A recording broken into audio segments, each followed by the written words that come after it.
Ito ho talaga ay napakawalang hiya na mga gumagawa po nito.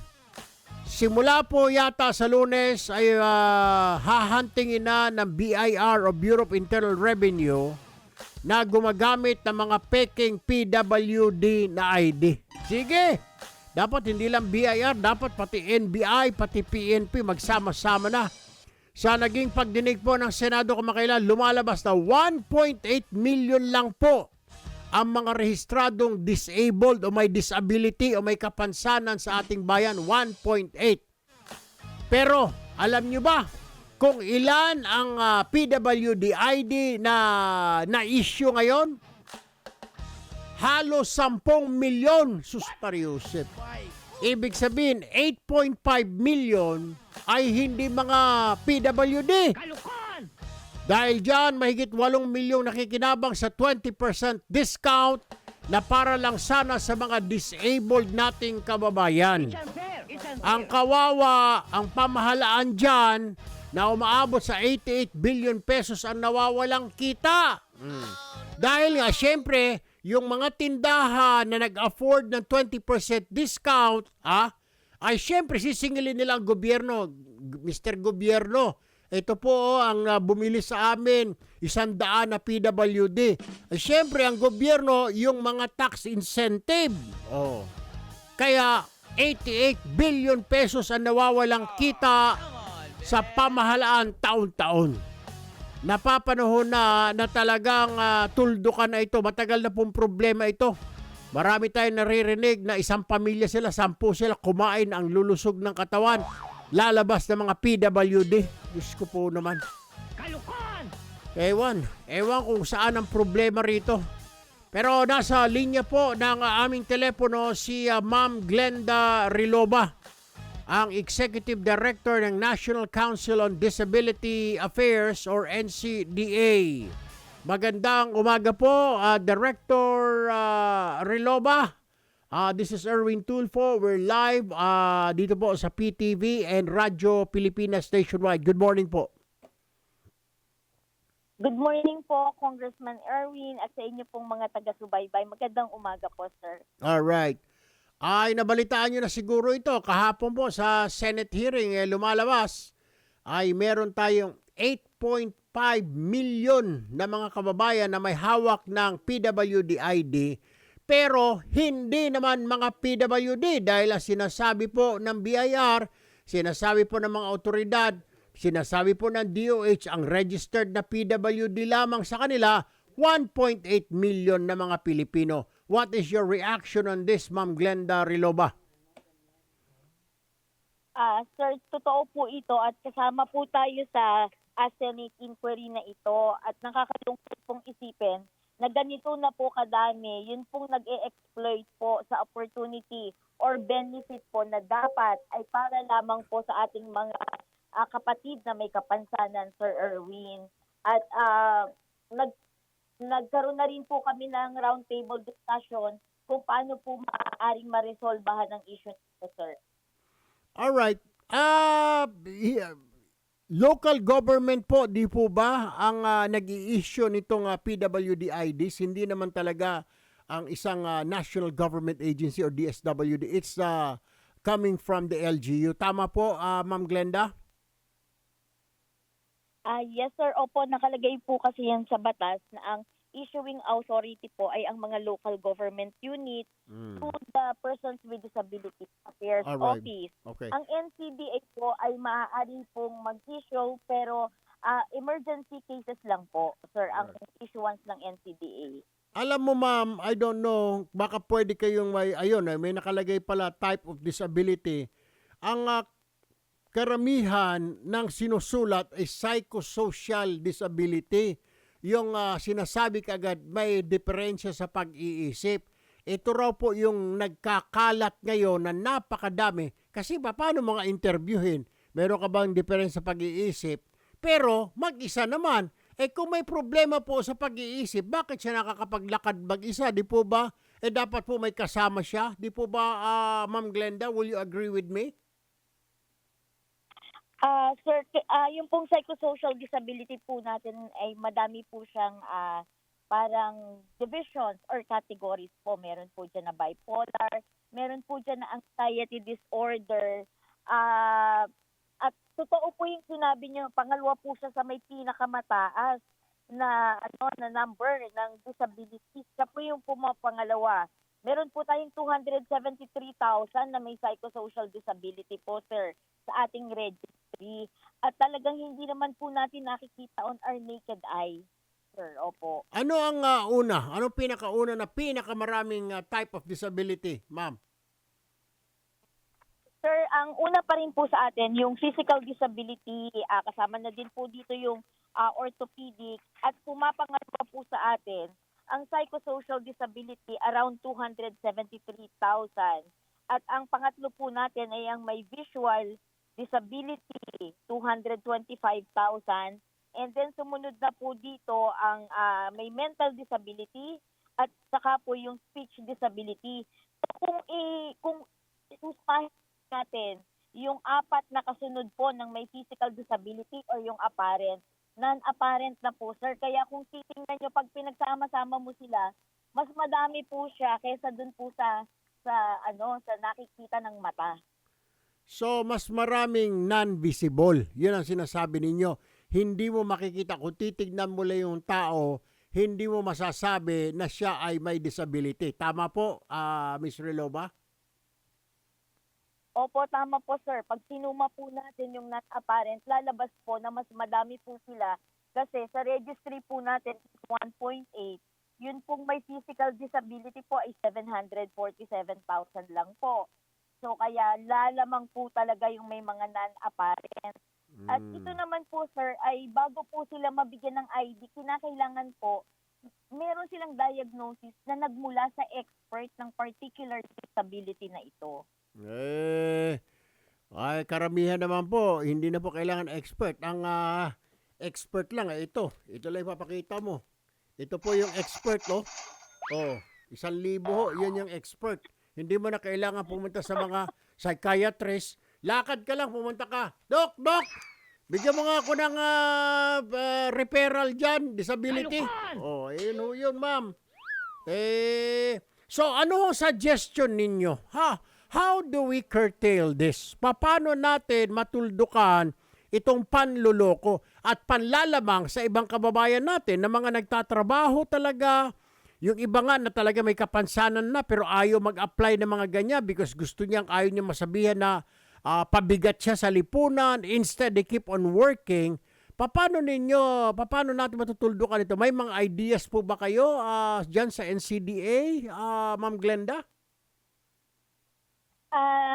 Kung Erwin, kami po ay nag-submit ng aming proposal bago po ang Senate inquiry regarding po sa development ng universal design ng ID plus central authority po sana ng issuing para po ang accountability and responsibility po ay iisa at mabilis po nating matukoy at yung pong ID na i-issue natin ay may safety feature po na mahirap pong i-tamper or ito po ay i-replicate. Pangalawa po, ito transfer na po ng DOH sa NCBA ang ating database system. So, mas magiging maigting po ang ating pagmamanage ng database ng PRPWD para makatulong po sa pagbiberipika ng mga legitimate o authentic na ID po ng persons with disability. Ma'am, sa inyo pong talaan, ilan talaga ang may disability kapansanan sa ating bayan? Ilan po? Sa talaan po namin, sir, parehas lang po kami ng Department of Health kasi po naka-mirror po yung system ni DOH sa NCBA. So currently po, ang nasa total po namin is 1.8 million po, sir. 1.8 million. So meron tayong mga 8.2 na mga ikang 8.5 na mga pekendos, ika nga peke. So ewan ho,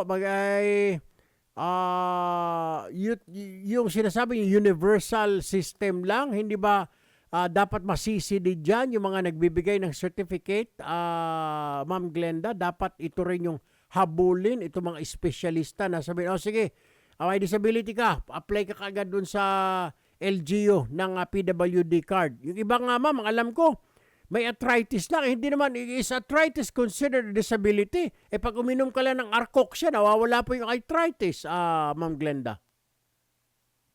Opo.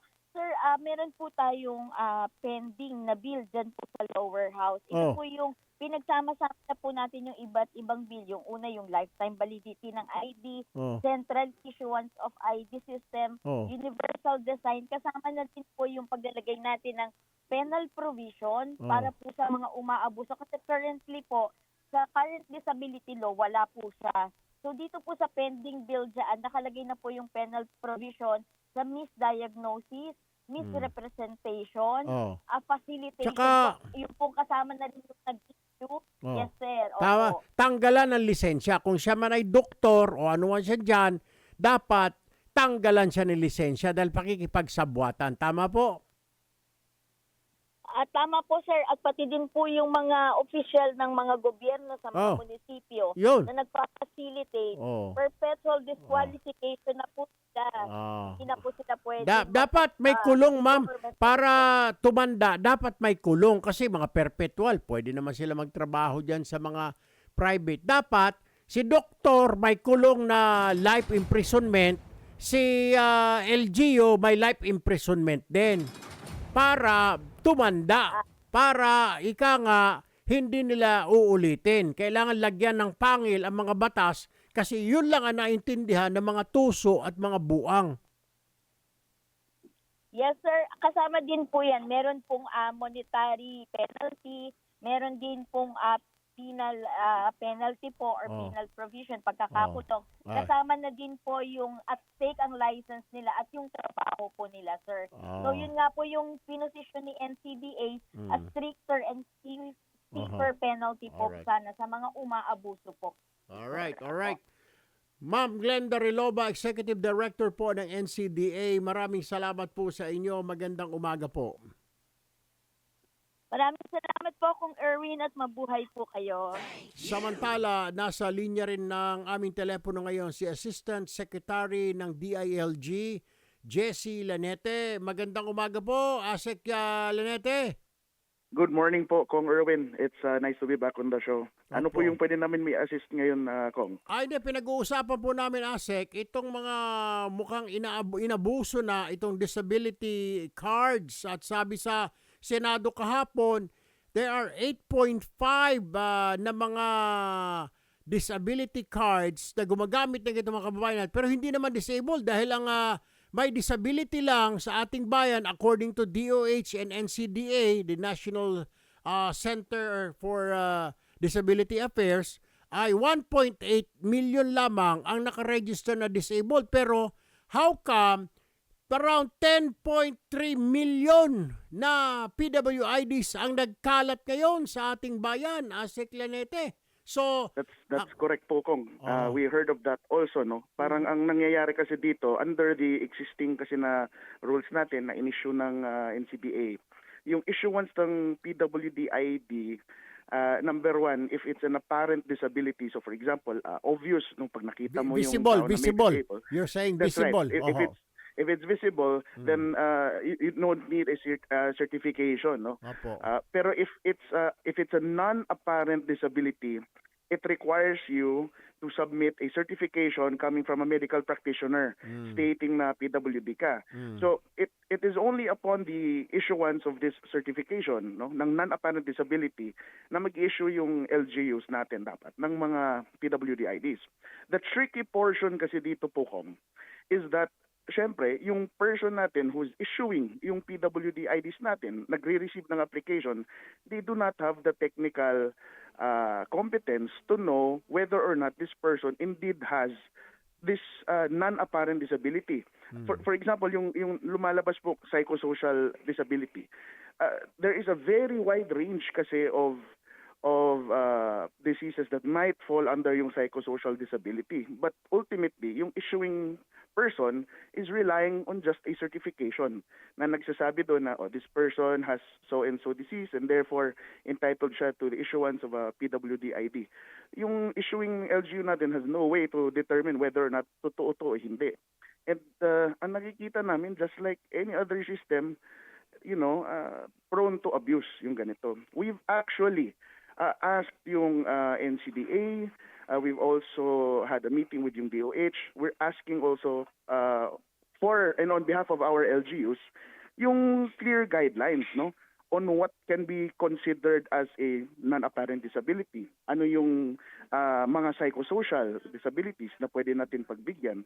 Because of course, sir, try as much as we want to limit yung ganito-ganyan, yung mga tao na lalapit dito sa LGU, when they have the certification, yung person who's issuing the certification cannot determine whether or not totoo o hindi. They're relying also on the certification of the Siguro, doctor. pinakamaganda, Assistant Secretary Lanete, is pag mga psychosocial hindi siya visible, siguro, kagaya ng psychosocial disability, hindi lang po yung certificate kasi isang papel, madali lang i-type yun eh.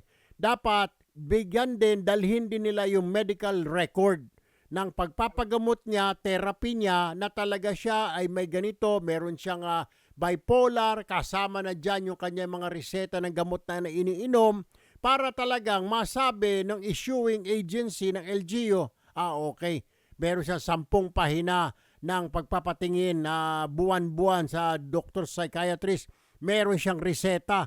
Yun dapat, kasi kung ang dadalhin lang medical certificate, madali lang sabihin kahit sinong tagpulano na doktor dyan, baka kamag-anak niya lang, pinsan, lagyan mo naman dyan para may discount ako. Masking hindi naman talaga siya ay may disability, nagagawa. So siguro, kailangan lang higpitan from now on, kailangan ng dagdag na mga ebidensya tulad nga ng mga medical certificate na nagpapagamot siya, na meron siyang bipolar, meron siyang schizophrenia, at yung kanyang mga gamot na iniinom, dapat i-present niya rin yun, Asek Lanete. You agree? I agree with you, sir. In fact, ang isa sa mga bagay no na nakikita namin, one way to address this ultimately no is I think technology is the way moving forward. Napakaganda ng ginawa ng other government agencies natin when they integrate yung for example, yung technology dito sa eGov app. So in fact, we were thinking out loud no na parang what if we had a master list, a true master list ng mga PWDs, and it was issued through there is a centralized database at itong mga pangalan na to ay accessible through the eGov app. So parang may ID ka na verified ito totoo ka talagang PWD. So that's one thing also that we're considering po, Kong. Alright. Maraming salamat, Asek Jesse Lanete ng Department of Interior and Local Government.